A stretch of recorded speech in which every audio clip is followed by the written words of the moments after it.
បងប្អូនធ្លាប់តែឃើញគេប្រើម៉ូទ័រសម្រាប់ស្រោចដំណាំឬក៏សួនច្បារអីតិចតួចឬក៏ចំការតូចៗគេប្រើម៉ូទ័រត្រឹមតែកន្លះសេះមួយសេះពីរសេះចុះបើសិនជាយើងត្រូវការ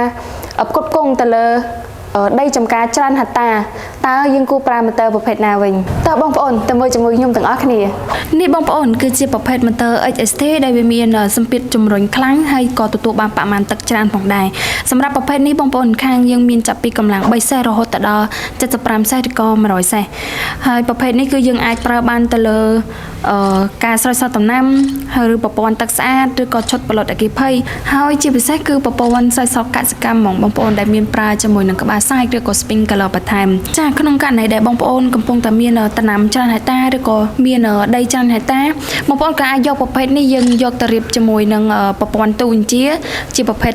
ទូកុងតាក់ទ័រឬក៏ទូ inverter បានផងដែរចឹងបងប្អូនបើសិនជាបងប្អូនកំពុងតែមានតម្រូវការតទៅជាមួយនឹងចការធំប្រើជាមួយនឹងប្រព័ន្ធ sprinkler ផ្សេងៗបងប្អូនចង់ឲ្យខាងក្រុមការងារយើងខ្ញុំសិក្សា